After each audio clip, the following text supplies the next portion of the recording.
Anyway, so we're back with the robust opposition. We're in our second segment now, and I like to call this segment our activist profile, because we're going to feature one activist who's been an activist for a long time and figure out not only what they've been up to, what their plans are, but how they got into activism.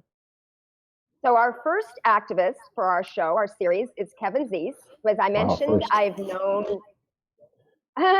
known for 5 years since the Occupy movement. Kevin is always suspicious that I'm really a Democratic Party operative. We always get into it. But I hope, aside from the fact that I was a delegate for Bernie at the Democratic convention, I've convinced him that I am not a Democratic Party operative. Kevin is a Green Party member, and we'd like to talk with him about his background. He was Ralph Nader's press secretary in the 2004 election. But before we get into that, I want to find out, Kevin, tell us a little bit about growing up and what it was that caused you to become an activist in the first place. Oh, so many things, but I grew up in the, thanks for having me on, and wow, the first activist profile, oh my goodness, I feel more responsibility. I grew up in New York City, and I came down to Washington, D.C. for law school in 1980. So I grew up during the time period of the late 60s, early 70s, when there was a lot going on, movement-wise. And so I was, that was always hitting me, and I was well aware of it. I went to protest the various issues. I remember in college, when I was in Buffalo, going to a protest in Boston, focused on desegregating schools and busing. And I ended up being somehow a security person for the protest. So I was at the rim of the protest and I remember being attacked by police on horseback. So that was my first time I had any role in just being a regular person at a protest event. When I was in law school, I got involved in trying to end the marijuana war because I planned on being a criminal defense lawyer. And the person in charge, this professor in charge of internships, got me hooked up with NORML. I went on to become their chief counsel and their national director. And in this century, I've covered a whole range of issues, which we'll get into. But so it's been, I kind of just saw if I see injustice, I want to correct it. That's basically what drives me. So injustice is what moves me. At NORML, my first job was answering letters from prisoners and their families. And it became very clear that we had a very unjust situation. It was a very unpopular issue. It was the Reagan era. We were getting death threats and had very low popularity in polls, 15% or 10% support legalization. Now it's over 60%. So it's good to see progress. I wanted to talk about the Green Party. And I just wanted to jump forward a little bit because I know that you've been a long-time member of the Green Party. When and why did you join the Luther King Family's Party, the Socialist Party, the Peace and Freedom Party? Tell us about your interest in the Green Party, your involvement in the Green Party, and how you became Ralph Nader's press secretary. Well, in the 90s, when Bill Clinton was president, I got turned off to the Democratic Party. On the drug issue, which I was working on, he outflanked the Republicans on the right by putting General Barry McCaffrey in charge of drug policy, which was an absurdity to have a general in charge of a health issue. And then I saw all the things he did on economics, NAFTA, the social safety net, banking deregulation, so many things that have caused many of the problems of this century. So at that point, I was looking for a party. Libertarians were interesting to me because of the drug issue, but I didn't like their economic policy. And I was living in Maryland when I became a third Green Party activist. That was because people around me were involved in the party. I liked their 10 key values. They were totally resonant with me. I think anyone who wants to understand the Green Party should look at those 10 key values because I think you'll find it really strong for you. The parties you mentioned, Peace and Freedom, was primarily a California party and still is. The Socialists were very small. They get on about a half dozen ballots a presidential election year. The only party that really was presenting a challenge to the Democrats was the Green Party. And I say the Democrats because it's easy to oppose the Republicans, but more confusing for people to oppose the Democrats because they're much more discreet about what they really stand for. They hide their Wall Streetness and try to pretend they're for the people. And they consistently do that, and too many people get fooled by that. So I became a Green. I worked on a local race, a House of Delegates race, and I worked on Peter Camejo's campaign for governor in the Schwarzenegger election. I think that was in 2003. And that kind of set me up to do the 2004 Nader race. I went to an event Nader was doing, listening to people about whether he should run again, because 2000 was controversial. Should I run again, he was asking. And I definitely wanted to run again. I thought we should, at that point, embrace Nader because political power comes from threatening the two parties. And Nader was really threatening the two parties, and that's what we needed to be doing. Nader was talking about doing a campaign, an independent campaign, that brought the Greens and other parties together, kind of a coalition effort to challenge the duopoly, which I thought made a lot of sense. So I started to work with him. I had some criticism of him. I remember inviting me over to a meeting, which turned out to be a job interview. I wasn't aware it was at that time. And what I found then was that Ralph was very different from how he was characterized in the media. He was funny. He was down to earth. He had me laughing with tears in my eyes. And at one point, he left the room and came back with a stack of, about 16 books, and said, "Here, these are for you." I guess that was my reading assignment. And I started out as his ballot access person, and then went on to become his press secretary and spokesperson. I didn't find out at the end of the campaign that he had never had a spokesperson before. I guess I was lucky not to know that, because I would have been more nervous about it. And so I stayed with the Greens. I ran for office myself. U.S. Senate in 2008. I was nominated by the Green Party in Maryland, the Populist Party, which was a Nader party, and the Libertarian Party. Only person ever nominated by Libertarians and Greens for a statewide run. The Libertarians liked me because I was opposed to the Iraq War and opposed to the drug war, and so that was enough to get me their support. I had to get 2/3 of their Central Committee. I got 2/3 plus one vote, so just barely got their endorsement nomination. And then I stayed involved in the Green. For me, most of my work is around building movement. Electoral politics is a small part, but I was Nader's press secretary. I ran for office. I've worked on governor's races, House delegates race. 2012, I informally advised Jill Stein. She was a friend, and I agree with a lot what she was working on. In this most recent election, I was actually an official senior advisor to the campaign. So I've stayed involved, but as I said, most of my work really is on building a political movement that can really transform the country. And I see the electoral work as a necessary part of having a movement that can actually have an impact. Kevin, you've also been involved with Occupy, and you have a group now, Popular Resistance. So I thought Occupy was just a bunch of college kids. What's up with that? Tell me more about your involvement. I thought Occupy was excellent. It was a whole range of generations. I mean, that's when our movements are strongest. When you have young people who have energy and idealistic perspectives, combined with people from different generations who've gone through other movements, there's such a great possible of sharing information and building.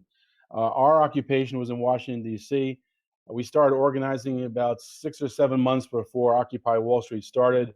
We planned ours to start in October, on the anniversary of the Afghanistan war, and when there was the new federal budget, which was going to be an austerity budget. So we want to bring both the economics and the militarism into focus. We had about 50 people organizing that on weekly conference calls, much like General Assemblies. And we had, in addition to that, about 35 people organizing in 36 states, organizing to bring people to Washington, D.C. for a national occupation. And it was a great experience for the most part. I mean, it got challenging at the end as people had been outside for too long, and we probably made it go. The Occupy probably lasted longer than it should. In fact, we were told by the Spanish, which is really one of the more, I think, expert Occupies. They suggest we only go out for 2 weeks, and after that, it becomes too much of an internal keep the encampment going rather than external to build the movement. I think that's actually right. I don't know if 2 weeks is right, but I think a shorter occupation with more focus on building the movement rather than keeping the occupation going would have been stronger. The Popular Resistance came out of that occupation. It was after the Occupy ended, we met with people who helped organize that, met with other occupiers around the country, and met with other advocates on other issues to see what was needed. If you look at popularresistance.org, you'll see it kind of unites all the political movements that are going on right now. And it has several campaigns that we run as well. We ran a successful campaign on net neutrality, just recently won the Trans-Pacific Partnership being stopped. And so we run campaigns, we have a radio show, we have the news website, and we're just trying to bring the movement together into a movement of movements that can have impact. Yeah, well, I'd like to show of something that you titled Stop Trumpism, because you are so many actual direct actions, such as Occupy the FCC. Aaron later on, executive director of Free Press, and he talked about how that really threw the F's with you guys setting up tents outside their office. They weren't used to that.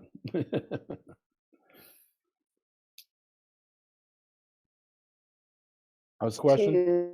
Okay. Uh-oh. Can you hear me? You just stalled on me there. Okay. Let's go. Get off. Get off. Get off. Get off.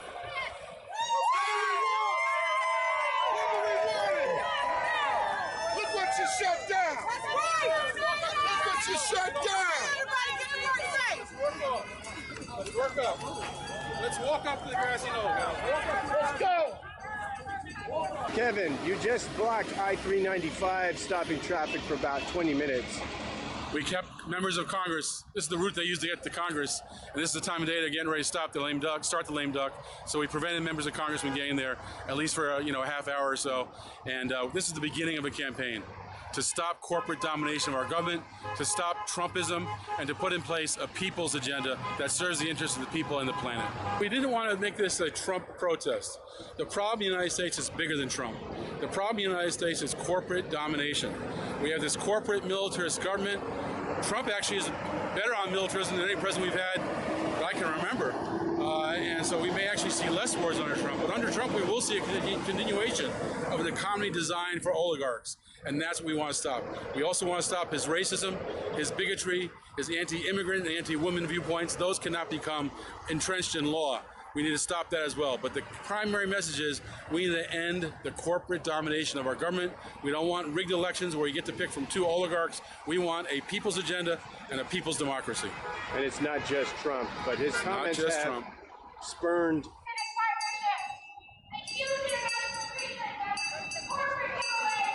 Put this down. We're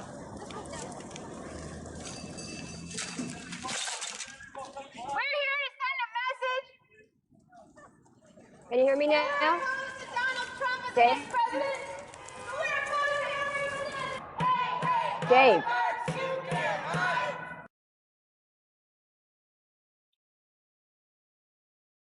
Great. Well, we're going to talk a little what you want to do going forward to stop Trump. And I know that a big part of that is your people's agenda. But I did want to get, before we get to that, and really that was, what was your role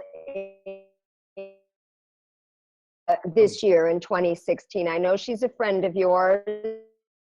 How do you think the campaign went? What would you have liked her to do differently? And tell us really, really briefly why you're opposed to her recount. Well, I think that she ran a very good campaign. She spoke a lot on the issues strongly and well. I think I would like to have seen more emphasis on the need to build the Green Party sooner in the campaign, so that the effort to get 5%, so we'd get federal matching funds, we get ballot access in many states across the country, would have been emphasized more. We have a lot of work to do in building a structure that can be successful. So I'd like to see that emphasized earlier. I'd also be more critical of instant runoff voting or ranked choice voting. I really see that in the present situation where elections are so manipulated by money and media, corporate media, and other factors, ballot access to debates, that all we're going to do with a ranked choice voting is going to be Greens electing Democrats. Greens will still not really be able to function in such a rigged election system, and so I don't want to see Greens electing Democrats. So I'd be very cautious on making instant runoff voting our top priority.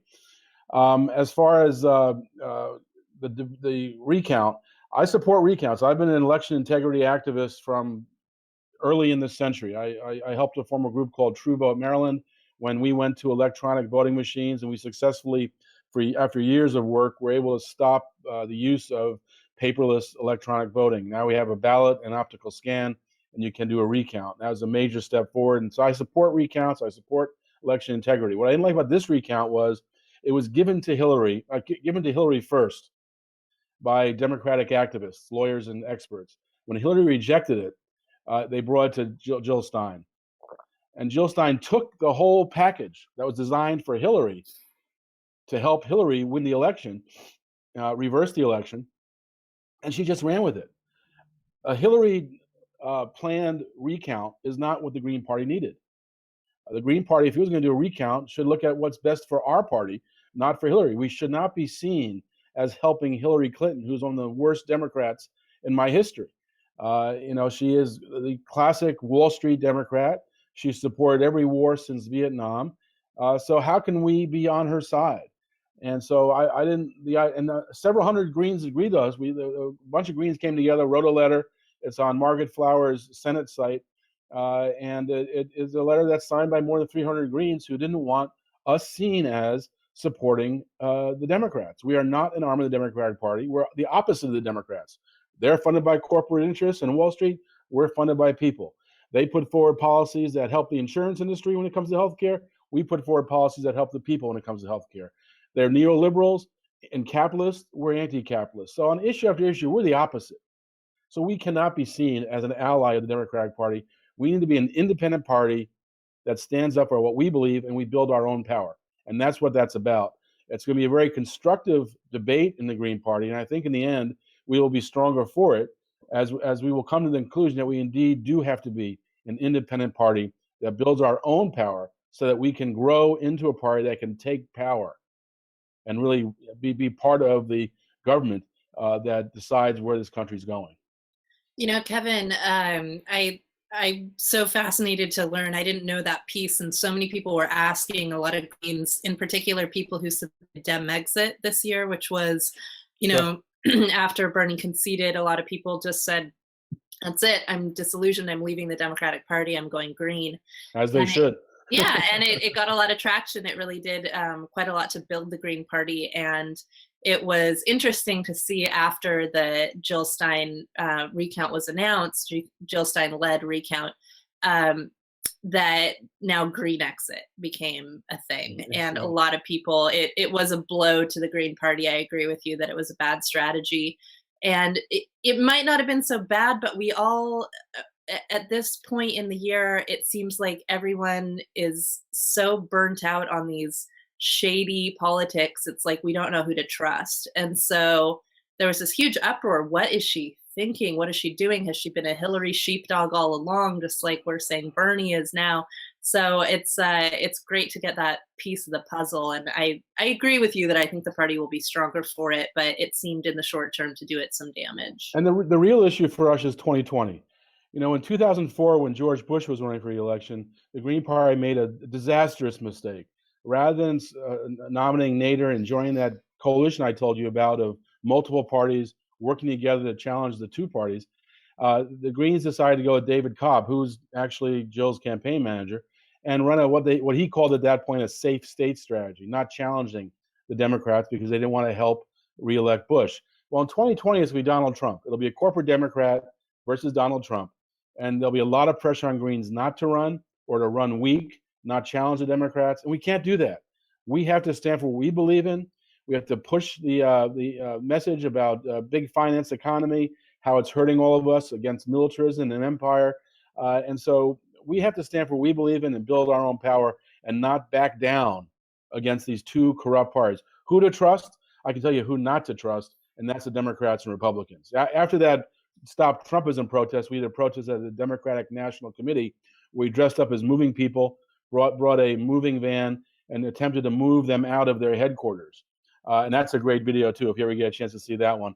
The effort, and and that was we did that because we wanted people to know that it's the Democrats who fertilized the soil that enabled Donald Trump to become president. It's their ignoring of the people in their party, the voters, and working instead for their donors. And that's why the Democrats keep failing. They have such a a conflict, internal conflict.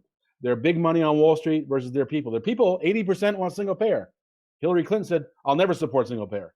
So there you go. And that's true on issue after issue. And so you can't trust that we are the sign we put up at the moving out, a massive sign said betrayal. Right below the DNC headquarters sign, betrayal, because that's what they are. They betrayed their voters, and that's why they lost. That's why they lost the Midwest. Obama's out there pushing TPP while they're all suffering from NAFTA. Of course they lost the Midwest. We should have seen that coming. They should have seen that coming. And so I think it's really time for us to stop with the two parties, don't allow lesser evil thinking, and start thinking about what we want to accomplish, how we can get the kind of world we want. And that's not going to be through either of these two corporate parties. Well, that's great. And I know, Lily, you have to go. You can't be with us the whole 2 hours today. So I want to say goodbye to you.